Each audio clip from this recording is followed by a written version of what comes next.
గోశాలకు రమ్మని ఛాలెంజ్ చేసిన కూటమి ప్రభుత్వం 50 మంది పోలీసులను పంపి నన్ను గృహ నిర్బంధం చేశారని, గోశాలకు వెళ్లకుండా అడ్డగించారని, గోశాలకు 5 మందిని అనుమతిస్తే ఎప్పుడైనా మేము వెళ్లేందుకు సిద్ధమని, గత ఏప్రిల్ నెల నుండి ఈ ఏడాది మార్చి వరకు 191 ఆవులు చనిపోయాయని ముఖ్యమంత్రి నారా చంద్రబాబు నాయుడు చెప్తున్న ప్రక్షాళన ఇదేనా అని టీటీడీ మాజీ చైర్మన్ భూమన కరుణాకర్ రెడ్డి ఆవేదన వ్యక్తం చేశారు. తిరుపతిలో వారు మీడియా సమావేశం నిర్వహించి మాట్లాడారు. తెలుగుదేశం పార్టీ రాష్ట్ర అధ్యక్షులు పళ్ళా శ్రీనివాసరావు గారు తన ట్విట్టర్లో, తెలుగుదేశం పార్టీ అఫీషియల్ ట్విట్టర్లో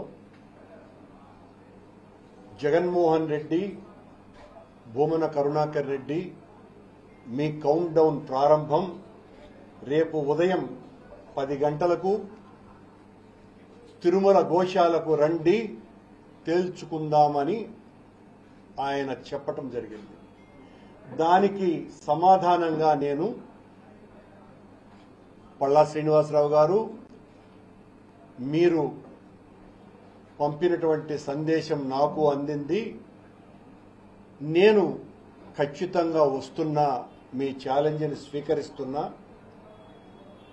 కాకపోతే మీరు తిరుమల గోశాలకు రమ్మన్నారు, తిరుమల గోశాలకు వచ్చి చేసేది ఏమీ లేదు, ఏ గోశాలకు రావాలనో కూడా తెలియనటువంటి అజ్ఞానంలో ఒక రాష్ట్ర పార్టీ అధ్యక్షుడు, అది కూడా ప్రభుత్వంలో ఉన్నటువంటి వ్యక్తి ఈ రకంగా ట్విట్టర్లో పెట్టడం అన్నది భావ్యం కాదు. అలాగే గోశాలకు వస్తే ఇప్పుడు బ్రతికున్న గోవులు కనపడతాయి, చనిపోయిన గోవులు కనపడవు.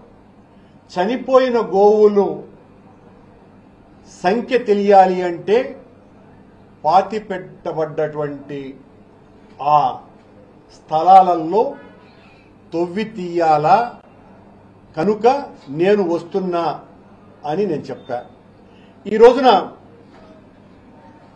రాత్రి అర్ధరాత్రి నుంచే మాకు సంబంధించినటువంటి నాయకులను, మా మేయర్ దగ్గర నుంచి కార్పొరేటర్లని, ముఖ్యమైనటువంటి నాయకులను, కార్యకర్తల్ని అందరినీ కూడా హౌస్ అరెస్ట్ చేసినారు. ఛాలెంజ్ విసిరినటువంటి ప్రభుత్వం చేసిన నిర్వాకం ఇది. రాత్రి నుంచే నా ఇంటిని పూర్తిగా పోలీసు వాళ్ళు తమ అధీనంలోకి తీసుకున్నారు. దాదాపు 50 మంది పోలీసులకు పైగా, అందులో 3 సిఐ స్థాయి అధికారులు, చంద్రగిరి డిఎస్పీ గారు కూడా నాకు తెలిసి ఉదయం నుంచి వాళ్ళు నా దగ్గరే ఉన్నారు. మీరు ఎక్కడికి బయటికి వెళ్ళటానికి లేదు సార్ అని.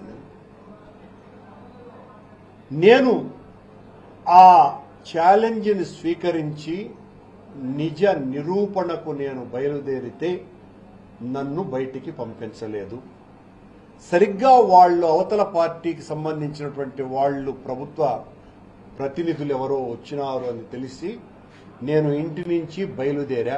నా పెద్దలైనటువంటి పూర్వ మాజీ ఉప ముఖ్యమంత్రి నారాయణ స్వామి గారు, అలాగే పూర్వ మంత్రి శ్రీమతి రోజా గారు, నా తమ్ముడైన పార్లమెంటు సభ్యులు గురుమూర్తి గారు, అలాగే మా పార్టీకి సంబంధించిన నాయకులు, మేమందరము కూడా బయలుదేరితే మమ్మల్ని అస్సలు బయటికి రానివ్వలేదు.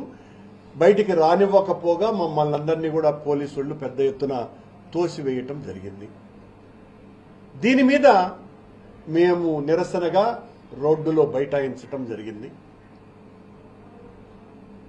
దీనికి పోలీసు వారు, అందులోనూ కూడా చాలా మంచి పేరు ఉన్నటువంటి అధికారిగా ఉన్న ఈ జిల్లా ఎస్పీ గారు ఇంతకుముందు పత్రికా సమావేశంలో మాట్లాడుతూ, మేము 5 మందిని అనుమతించినాము, కానీ వాళ్ళు 40 మంది రావటానికి సిద్ధపడ్డారని, తెలుగుదేశం పార్టీ వాళ్లను కూడా అలాగే కొద్ది మందినే పంపించినాము అని ఆయన చేత కూడా ఈ ప్రభుత్వం, ఆ నిబద్ధత కలిగినటువంటి పోలీసు అధికారి చేత కూడా అబద్ధం చెప్పించింది. ఉదయం నుంచి నేను, మా గురుమూర్తి గారు, మా నారాయణ స్వామి గారు, అలాగే మా ఎమ్మెల్సీ గారు, రోజా గారు ఈ 5 మందికి పర్మిషన్ ఇవ్వండి అని ఉదయం 8 గంటల నుంచి మేము పోలీసు వారిని విన్నవించుకుంటూనే ఉన్నాం. వారేమో అప్పుడు వారు పోయిన తర్వాత ఎవరైతే ఆ తెలుగుదేశం పార్టీ శాసనసభ్యులు ఎవరో ఉన్నారో వాళ్ళు పోయిన తర్వాత మీ ఒక్కరిని అనుమతిస్తాము అని పదే పదే చెప్పటం జరిగింది. ఇవన్నీ కూడా ఆన్ రికార్డ్ కొన్ని వందల మంది పోలీసు వాళ్ళ సమక్షంలో కూడా జరిగినటువంటి విషయం. మమ్మల్నేమో పంపించకుండా నిర్బంధించి